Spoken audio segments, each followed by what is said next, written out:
Yeah, I was going to say that years ago I worked for Defence Minister Robert Hill, and it feels like right now the minister's not running defence, defence is running the minister.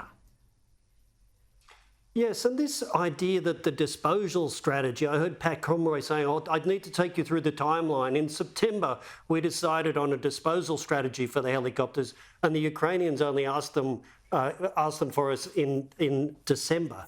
Does that matter?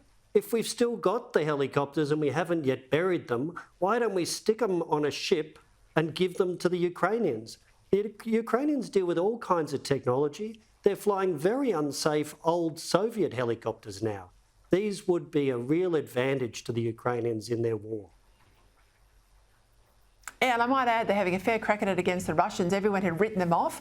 We're about to hit 2 years of that conflict and they're still in the game. So let's give them all the help we can. I think it's crazy that we're going to cut them up for spare parts when they can need them to win the war against Putin. Let's go now, though, to those comments from the Chinese ambassador yesterday. And this claim, you know, this outrageous claim that somehow the Japanese were to blame. Now, last year, his own state media acknowledged this issue regarding the sonar was the fault of the Chinese military. Why on earth should we cop this revisionism from the ambassador? Well, Peter, you're right. The Global Times last year, at the time of the incident, was very proud that the Chinese warship had used its sonar on our divers. It said it needed to do that to detect our real intentions. The thing about a communist system is you've got to believe that black is white one day and then white is black the next day. Whatever truth the party tells you, no matter how changeable it is. I don't think the Chinese ambassador for a moment thinks his story will be believed in Australia. I think he's just following orders from Beijing. To me, the bigger issue is it shows stabilised relations with China is a mirage. You cannot have a stable relationship with an aggressive, destabilising power, which is what China is.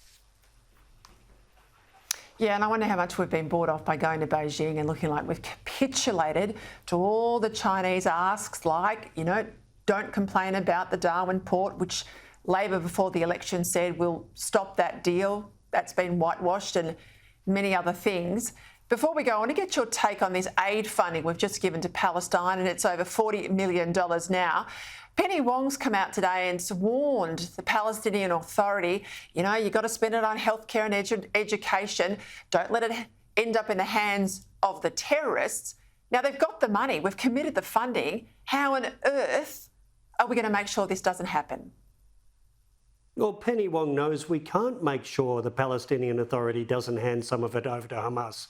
This is just window dressing. She knows her words are meaningless, but she's saying them so she can tell us here in Australia she warned them. She knows it's an empty gesture. It's just like the Chinese propaganda messaging back to their own people. It's a shocker, Michael. I'll leave it there. Thank you for your time as always.